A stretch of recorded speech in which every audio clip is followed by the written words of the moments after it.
Yeah, let's roll. Customer retention. No, employee retention. Employee retention, right? Employee or employee? Employee retention. Employee. Employee. We're going to keep our boss. Employee retention. Employee retention. We're going to keep our boss. Okay, you guys ready? Is that camera gonna get torched? It looks pretty close to that flame. Now that it's shifting towards That's what I'm saying. The flame wasn't paying attention to me until you said something. Well, you know, It was I blowing was just the other concerned way. for the well-being Hey, of Derek. the camera. Smoke follows beauty. Thank you. It just came towards you. Are you blaming me and my energy for that move for the flame? Shifted right towards me. So you guys ready? Yeah. It did. All right. 5, 4, 3, 2, 1.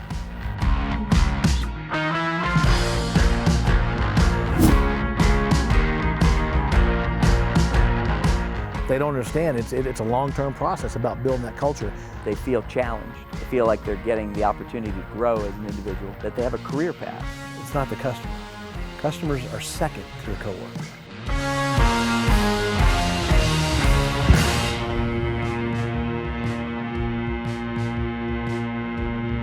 So Drew, Gary, I want to welcome you guys to Colorado, to my home, and glad to have you guys here as always. Thanks for having us, brother. Before we get into Glad to be here. our discussion, I want to talk about employee retention, not employer retention. We can't fire the boss, all right?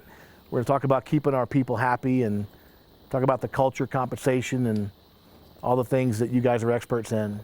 But before we do that, I want Gary to tell me a little bit about this Scotch right here.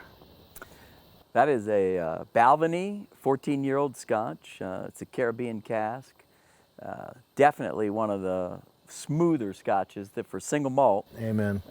There's a lot of flavor in that, a lot of flavor. Long on the palate. I'm not a Scotch drinker, but boy, this is something special. Yeah, very smooth. And yeah, a lot of Scotches are going to be peaty. You're going to taste a lot of oak. You're going to taste a lot of that. Some smoke, maybe. You really, this is about as easygoing a Scotch as you're going to find. So one of my favorites, maybe Drew's favorite. Yeah, one of my favorites as well. And when you look at the price point, I mean, it's one of those ones that's good value for the dollar, and finishes crisp.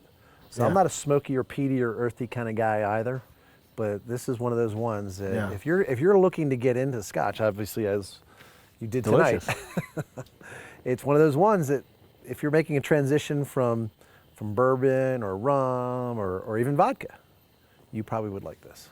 It's matching up with this Padron 1964 Well, and the 50th Ashton anniversary series cigar pretty well. So not only do I want to welcome you guys to my home into Colorado, but I want to thank you for bringing this beautiful Scotch. You're very welcome. Thank you Here. for having us. Cheers. Thank you for hosting. Always a privilege. I was just making a comment to my wife a little while ago. There's about 4 people on the planet I will listen to. And 2 of them are sitting here, and the other 2 are my brothers. Other than that, I'm not really taking advice from anybody, right? But I appreciate having you guys. You guys both mentors of mine over the years in my career. We've talked about many times. You gave me my first shot in this industry. You've been a guy I've admired and respected in this industry for 15 years that I've known of you. I haven't known you that long. And I want to have a conversation with you guys about keeping employees happy. So just like big picture, and Drew, we'll start with you maybe, just like the big picture stuff, and then we'll get down to the techniques, the things you got to do. But just in general, what would be your comments if I said, what are your comments on employee retention? Well, we always just talk about it when we talk about, leadership. We talk about management. We talk about sales, coaching, training, whatever. It's always culture, right? And culture starts with something that we talked about in one of our first conversations around the whiskey, if you will. It's mindset, right? So it's the mindset of ownership, of leadership, and how do they look at that employee? And I'm not, quite frankly, I mean, we talk about employee retention. Employee is just a word. I like different words, like team member, associate, coworker, right? Because we're together in this. It should, to me, that word employee is almost a little bit, there's a hierarchy to that, subservient type thing. Maybe that's just me, but words have meaning. The word has kind of a weird connotation to it. Yeah. So words have meaning, words have power, choose wisely, I always say. And so I like coworker, team member, associate, something like that. We're in this together. And the mindset that we developed back in my company, which I have carried on through the utility that bought my company, through my time at Service Experts, and through my training and coaching and consultancy business for the last 20 odd years, is employees are your number one asset. Coworkers are your number one asset. It's not customers. You don't need customers if you don't have happy, coworkers. You won't have customers if you don't have happy coworkers. So you need to make sure that coworker experience is one that's so pristine, so valuable, so awesome to the people that are embodying that position, that they know that to you as the owner, as the manager, as the leader of that company, that they are your most valued resource. It's not the customer. Customers are second to the coworker. There's a great book, and that's the title of it, The Customer Comes Second, written by I think it was Sewell. He's a big Carl auto Sewell. dealer. Yep, Carl Sewell. Yeah, Carl Sewell. I wrote a book called The Customer Comes Second. Yep. Great book and great philosophy. Gary, I know that building culture and building a great team, it's kind of your specialty. We were having a conversation earlier today, and you were talking about that if you have one skill, it's that you attract great talent. You just find a way to find them and bring them in, and that's all a part of the culture. I know you've done so much work on this in your career because I've seen so much of your work on building the right culture to keep people. So if someone were to say to you, for example, Gary, I just can't find good people. What's the quick fix to getting great people? What would you say? Well, there isn't a quick fix. Right. That's a simple answer. That was a softball. What's next? That was a softball. Yeah, that's a softball. So, and it's a softball that I could hit. Yeah, I think the trick is that you want to define what your culture is. So a lot of companies, they struggle with that idea. But that's a leadership problem that needs to be solved. So you can build a great team, but the team needs to know what's expected of them. They need to know how the behaviors in the company are going to be accepted, what's not going to be accepted. Certainly compensation, performance rewards, and things like that are what we often think are what drive teams, but that's not it at all. It's about being a part of something and a bigger picture. So start with the why. So we like to start with the vision, the purpose of the company, why we're doing what we're doing. There's a bigger reason why we do heating, air conditioning, why we do web design and digital management. So the team wants to rally around that idea, and then the core values get broken down into the behaviors, and we talk about that a lot. And so one of the things I think that a lot of contractors would benefit from is what we call 360-degree leadership review. So every employee gets to review me and their direct supervisor anonymously as part of our quarterly review process. So not only do I review you if you're a technician, but the technician gets to review me as a business owner, as a leader, and we talk about those types of things about how we're doing. So Richard Branson, I think, is probably a guy who started Virgin Atlantic, and obviously he's an adventurer now, but he's also a guy like Sewell who said it's all about the employee. You got to get the employee in a great position, put them in a position where they can function well. They're not only happy and fulfilled, but they can do the work and they're resourced right, and they'll do the right things for the customers. And so that's a lot of work, but it's definitely how you build a company that is sustainable past me. So if I'm not there and I'm not doing the work, what happens? And so the question is, that's where culture then takes over. What's the team going to do when you, the business owner, aren't there riding herd on that particular idea? And so, yeah, it's the foundation for how we start and run all of our businesses, period. I got to tell you, Drew and I did a 360-degree evaluation on you today. Yeah, how'd that go? We were in love at 15 degrees. Well, and it's interesting you say that, because that's as I was listening to what he said, right? Culture is a mirror of the leader, right? And so he said he's been very successful at recruiting and retaining people. Why? Because what you said at the very beginning, because of the person that he is, right?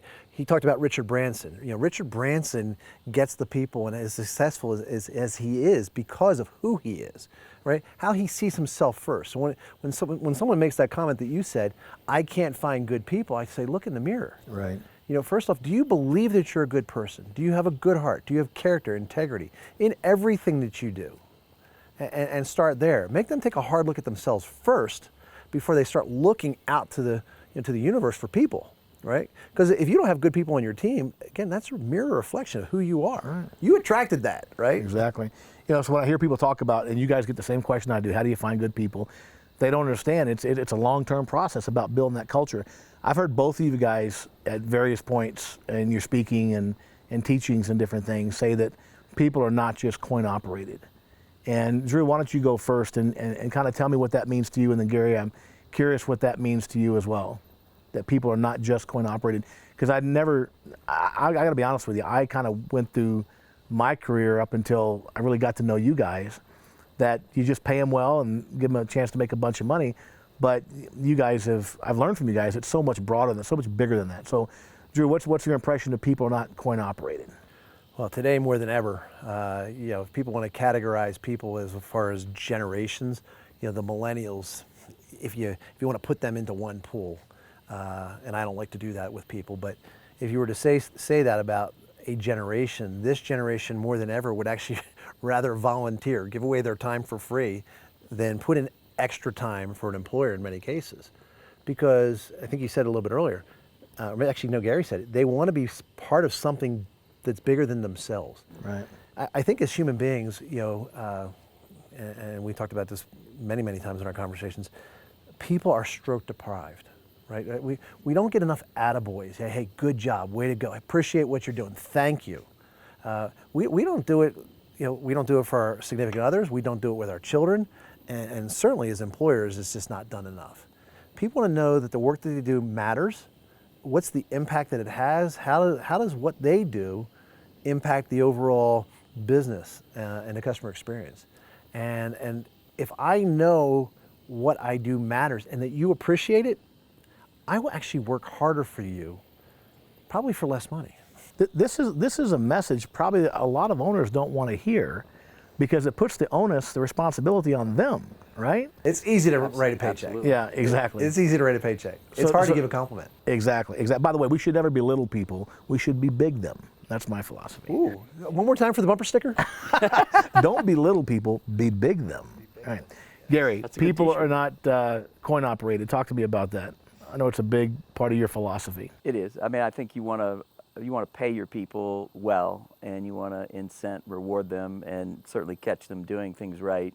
We talk about 90% honey, 10% vinegar. So every once in a while you have to course correct somebody and so forth. There's employee action plans and that type of stuff in our world too. But what really, when we're talking about not being coin operated, is they need to have a purpose. They need to understand what's expected of them. We talk a lot about then the training, the tools, and the resources that go along with being able to put people in a position to do their jobs well.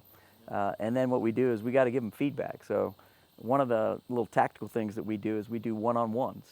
So every 2 weeks with a manager, if you're working as a manager in my company, you and I are going to do a one-on-one. For 1 hour, you and I are just going to talk about you. What's going on with you, Wally? How's your employee development going? How's your career going? What's challenging you in your world? What can I do to knock down those barriers? So that's just an example of connecting with an employee and a team member and just putting them in a position to have a voice. And of course, then what you do with that matters, right? So, reacting to that well. I also think, not being coin operated is building a culture where people have employee development. Most of the surveys that you see out there professionally these days will say, well, why do people leave? Do they leave for money? Are they leaving because, the boss yelled at them? And so the top factors for why people are interested in being around a company is they're in a great culture, they feel challenged, they feel like they're getting the opportunity to grow as an individual, they have employee development opportunities, learning, education, and that's not money, that's getting better at the work, that they have a career path, that's the next box that gets checked. And down the list is money. Now, if you're underpaying your people, that's going to be a problem. But if you're paying them properly, a good solid wage, they're going to worry about the other stuff as well. And so that's really the structure that you want, is you want to be able to set up a business model that you're challenging your people to grow, you're giving them the opportunities to grow, and then you train them to grow, and you're coaching them, and you give them the opportunity for feedback. And that's not a money thing. Right. So people now quit. But I kind of sense that you're both saying, though, that the compensation's important. It's just not the only thing. It is. It's way down the list. It's the reason people lie to you when they leave. Yeah. I'm going to tell you I'm leaving because I got a better job over here and it paid me more money. But in reality, people do not leave jobs, they leave leaders. I've heard you say that before. That's powerful. People, we got a motorcycle flying by the neighborhood. People quit people, not companies. That's so poignant. And customers don't leave companies on price. So I got to tell you something. I've learned so much from you guys. I remember one time, there goes the motorcycle, 3 or 4 years ago, we were all down in Scottsdale at one of the very first meetings when we were putting the EGI faculty together. And Gary got up and talked for about 60 minutes on key metrics for running a service department and things that contractors should know. And I remember sitting there, and you might remember this, when you got finished speaking, I'm like, how the hell did I make any money in this business? Because I didn't know a fraction of what you were talking about, right? And so I've learned so much from you guys, and I've tried to apply that in my consulting and working with contractors. And I just had an experience. I want to give a shout out to the general manager at Bell Brothers, a guy named Kurt Ward, one of the finest, decent, most awesome leaders I've ever met in my life. And I was out there a few weeks ago, and they had this new initiative, and what they wanted was, they wanted service technicians on demand calls and maintenance calls to take pictures of the ductwork, attic insulation, the equipment on every call and put it into Successware. And the initial reaction is, by golly, they're gonna do this. They're gonna do this.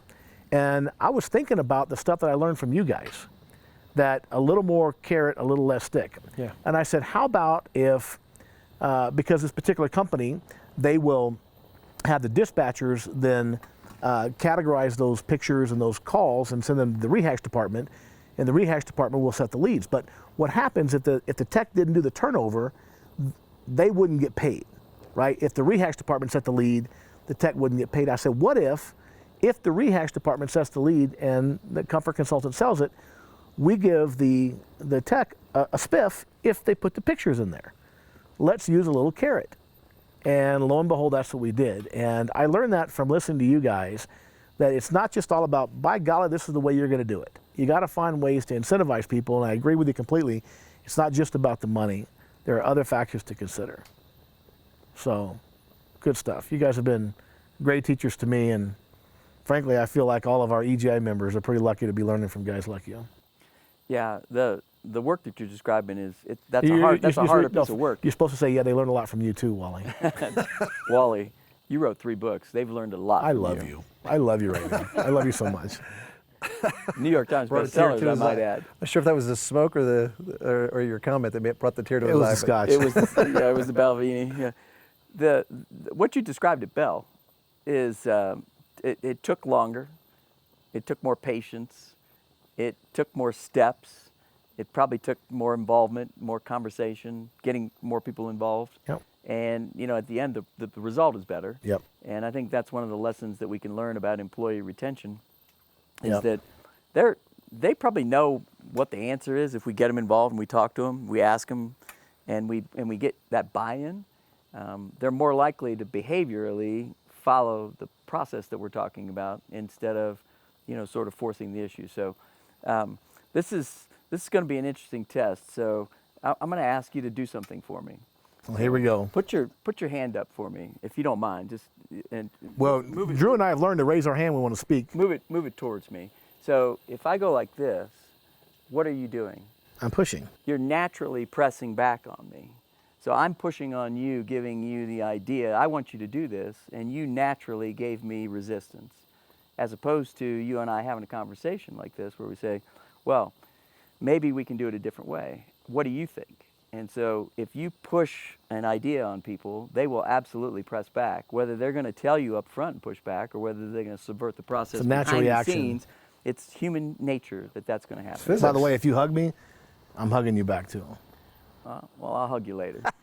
But it's physics, right? After the brisket. It is. For every action, there's the equal and opposite reaction, right? So the laws of physics apply to life. They apply to human relationships. Yeah. And and so let's get a little bit more specific, because we all have examples of companies where, and we can tell these stories, right? Where there's a leader, right? A charismatic leader that just has an aura that just attracts people and retains those people. And And what is it about those leaders, if you will, manager? You can call managers, directors, whatever, owners. That basically has that magnetic attraction. So I have a EGI member, client of mine, and the general manager of the company now. He was previously the sales manager, and now the current sales manager of that company. They have created such a culture that wasn't there when we started working with them 8 years ago, but they've created such a culture that we get people coming to us, knocking on the door from competitors Right. that want to come and work for this company, knowing that they will probably end up taking a pay cut to start, but they want to become part of this culture. They want to become Right. part of this The leadership. opportunity is huge. Yeah, because and we've never had anybody leave. We've had people we've had to let go, but we've never had anybody quit. Yeah. Right. I've got a friend of mine who shall remain nameless that both of you know, recently sold his company in California. And when he did, he made several of the key people in that organization millionaires with him. And it is a reflection of his character, his personality, who he is as a person. And that's the culture and the I guess sharing in the wealth type of mentality that made their company so great. We just had a employee hire this week that came from GE.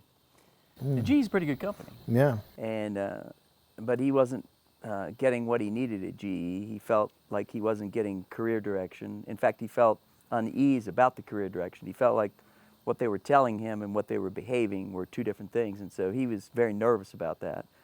So we brought him in and we let him spend a day with our team before the hire, just as part of the culture process. Is he a good fit? Is he going to like working there? And so before he walked out the door, he said, this is where I want to be. There's energy, there's excitement. People here love what they do. They're excited about taking care of customers. I want to come to work for you guys. He took a pay cut to come to work. He's taking less money to come to work. So it's not about the money, it's about fulfillment. Now, again, if you're not paying well, in other words, the money has to be good enough, Right. which it was. But at the end of the day, how do I compete with GE? That's General Electric. We're Right. talking about probably 50, if not maybe $75 billion company. They have way more resources than we have. But the local people who were running that GE area were not taking care of that employee. They weren't feeding his interest in his employee development, his career path, and the culture. So he wasn't satisfied.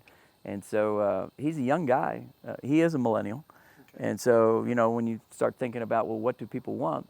They want to be part of a unit, and they want to be part of something special.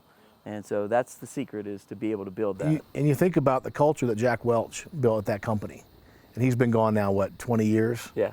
And that culture Long enough that it's changed. is changed Yeah. to where it's just not the same because that charismatic, inspirational And leader that he was. company is a fraction of what it was. Right. I just had a conversation 2 or 3 weeks ago. I got a phone call out of the blue from the dean of the School of Business at Concordia University in Ann Arbor, Michigan. And they've been using the power of consistency for about 3 years now in their curriculum. And she and I were talking about the mindset and how some of these, I always talk about how the Depression, affected the mindset of wealth and prosperity for many of us, because we're all 1 or 2 generations removed from somebody who lived through it. And she said, not only that, but the millennials, their first kind of awareness of the economy was 08 and 09 recession. 08, for sure. And how it's affected them because they saw their dad losing his job and the neighbor going into foreclosure. And it's really affected millennials' belief that they can really create wealth and opportunity. And so we got to be aware of that. And you are clearly in your companies, that you have to paint that picture like, hey man, we can do this. We can have that opportunity, because a lot of these millennials don't believe it can happen for them. Yeah. So let's get a little specific, maybe in just a rapid fire bullet point idea, right? I mean, come on, really, it's just good pay, it's a good Christmas party, and in the end of the year bonus, right? That's employee retention right there, right? Right. That's all you got to do. That's all you got to do, right? Yeah. No, we know that's Exactly. not true. So let's just throw out some ideas. Listen, what could you do? I would tell you that the single most important thing that we can do is to show respect. I mentioned to you Kurt Ward, the general manager at Bell Brothers. He is such a strong leader of men. I have seen him talk to people that had made big mistakes, but he always talks to them in respect. right? And with kindness and sincerity. I think that's a huge thing, just that respect that we show to people. And yeah, there's tons of specific things that we'll do in terms of compensation, rewards, slaps in the back, attaboys, that kind of thing. You said catch them doing something right earlier. But I think the number one thing is respect. And I'm going to tell you something. I was doing a podcast a couple of weeks ago with this guy, and he goes like, what was the number one lesson you learned in the penitentiary system? I learned the value of respect. Because if you disrespected somebody in the penitentiary, the consequences were immediate. These days, you can get away with it. You can be disrespectful, but nobody wants to say anything about it. One of the things I learned is that you had better respect people, because the second you don't, you might get your jaw, broken. And so that was one of the most important lessons I've learned. You just gotta deal with people in a fair, equitable, respectful way. Yeah. Makes them want to hang around. Gary, what do you think? Walk the walk of your value structure. So respect is a part of that, but the whole core values platform, you have to behave in a manner that's consistent with what you've said you want them to actually behave as well. So I think having core values and having those behaviors defined, and then actually leading and coaching and delivering based on the performance, I have to be that person too. And so when I have that capability to do that, it allows me to talk to people about core values and about how that relates to a customer experience, how that relates to an employee-to-employee conversation, how teams interface, where we're going with the business plan, those types of things. So yeah, I think that's part of it. And by the way, I would just add that on the EGA platform, you have extensive training on leadership and building culture. Yes. Like detailed, comprehensive programs on exactly how to do that. And video content. So, I mean, you hear the language, you hear the conversations. It's not just, forms, processes, and procedures step by step per se. It's actually the conversation that you're going to have with that coworker. And it was interesting hearing the two of you actually respond to my inquiry there, because I'm going to say the exact same thing. It's not a tactic or a technique per se, right? It's like, do you really care? Right? At the end of the day, you are employing a human being. And what I have found more often than not, when there's a lack of performance, it's not because of the process or procedure, they didn't get that. It's usually how they felt, how someone communicated to them. Maybe it's something that's going on at home. One of the first things I ask is, I inquire about the human first. Before I say, what's going on with your sales process? Why are your sales numbers down? What's up with the closing ratio? What's up with the average ticket? What's up with the revenue per lead? I don't look at that. We actually had a gentleman, and I'll talk about one that my coworker and colleague Russ, coached just a couple of weeks ago. And it was interesting because I saw the guy starting to slide a couple months ago, and he had stopped reaching out. And what it came down to, Russ had a conversation with him about a month and a half ago. I saw it sliding about 2 months ago. A month and a half ago, Russ had a conversation with him in a coaching ride along, and this guy turned it around. His last 2 months have just been spectacular and stellar. He called me last month after I had my heart issue, and he'd been on vacation when he got the news, and he called me when he came back from the Bahamas. He had a 91% closing ratio. Now, to me, that's extremely high. Right, it's almost too high because your price might be too low. But this is a company that we've been working with for quite some time, and we know their numbers are good. And I said to him, Will, what's been the biggest difference? He said, the conversation I had with Russ a couple months ago. He rode me hard about what am I doing? How am I showing up? And I said, what did that mean to you? And he said, I just had to take a hard look at what I was doing and why I was doing it and who I was doing it for. Not necessarily, he wasn't talking about the company. Right. He was talking about his wife. They don't have any kids, but he was talking about his wife. And I said, dude, you weren't having any effing fun. He goes, you're damn right I wasn't. And so he said, Russ helped me find the fun.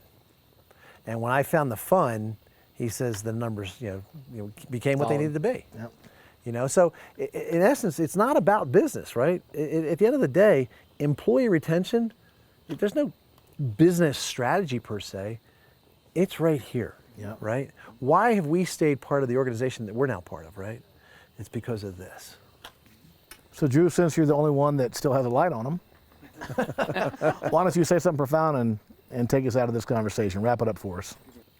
Well, like I say, I think at the end of the day, sometimes the most profound thing is the easiest thing. you know, human beings are human beings. They're not human doings. And we're always looking at the things that they're doing. Are they doing the right thing? Are they doing the wrong thing? Are they getting the right result? At the end of the day, they're just being. Focus on the being. Focus on who you being to those beings. When you show up and you're the right being to the beings that are in your life, significant others, kids, coworkers, you'll get the right relationships. You'll get the right results, the right outcomes. They'll be what they need to be, because we are beings first. We're not humans doing. We're human beings. On that note, And I like these human beings right here. oh, so. this is 3 really good ones. 2.5 experts, you guys and me. Cheers, guys. Glad to have you here in Colorado, and great conversation. Thanks, guys. Well done.